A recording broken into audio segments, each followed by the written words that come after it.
যুদ্ধবিরতির ক্ষত শুকাতে না শুকাতেই নতুন সংঘাতের ছায়া ঘনিয়ে আসছে মধ্যপ্রাচ্যে। যুক্তরাষ্ট্র ও ইরানের মধ্যে দীর্ঘদিনের উত্তেজনা এবার যেন সরাসরি বিস্ফোরণের মুখে দাঁড়িয়ে। এবার আর কোনো কূটনীতির বার্তা নয়, টেবিলে রাখা হয়েছে যুদ্ধের নকশা। সম্প্রতি আল জাজিরা এবং সিএনএনের প্রতিবেদনে যে চাঞ্চল্যকর তথ্য উঠে এসেছে তাকে আসন্ন যুদ্ধের স্পষ্ট পূর্বাভাস বলছেন অনেক বিশ্লেষক।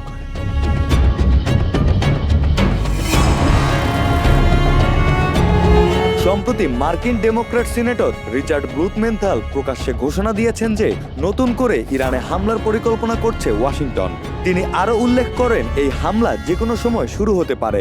বিশ্লেষকেরা বলছেন যদি মার্কিন প্রশাসন সত্যি এমন সিদ্ধান্তের দিকে এগোয় তাহলে সেটি শুধু একটি আঞ্চলিক সংঘাত থাকবে না, বরং পুরো বিশ্বের স্থিতিশীলতার জন্য হুমকি হয়ে দাঁড়াবে।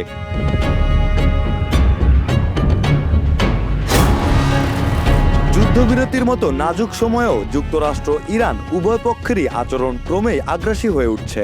ইরানকে ঘিরে দীর্ঘদিনের সন্দেহ, নিষেধাজ্ঞা ও ক্ষমতার দ্বন্দ্ব এখন যেন সরাসরি সামরিক সংঘর্ষে রূপ নিতে যাচ্ছে।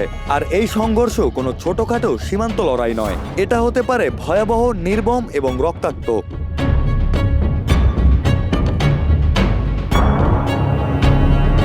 প্রশ্ন হলো, যুদ্ধবিরতি কি শুধুই সময়ক্ষেপণ ছিল?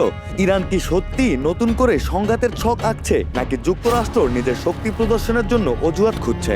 সত্য যাই হোক, ফলাফল হবে ধ্বংস, মৃত্যু আর অস্থিরতা।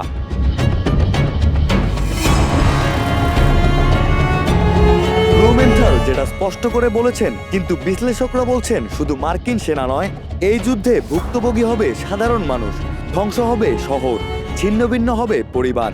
ইতিহাস সাক্ষী, মধ্যপ্রাচ্যের যুদ্ধ কখনো সীমাবদ্ধ থাকে না, তা ছড়িয়ে পড়ে, জড়িয়ে ফেলে পুরো বিশ্বকে।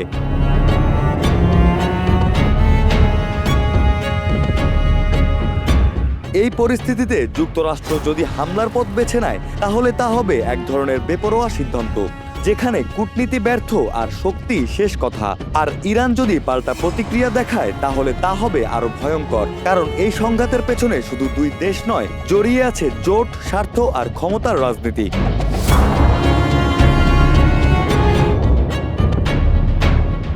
যুক্তরাষ্ট্রের এমন আগ্রাসী অবস্থান শুধু বিপজ্জনক নয়, এটি আত্মঘাতীও।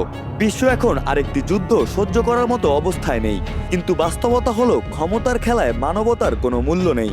আর সেই খেলাতেই এখন সাজানো হচ্ছে নতুন যুদ্ধের মঞ্চ, যেখানে রক্তই হবে একমাত্র ভাষা।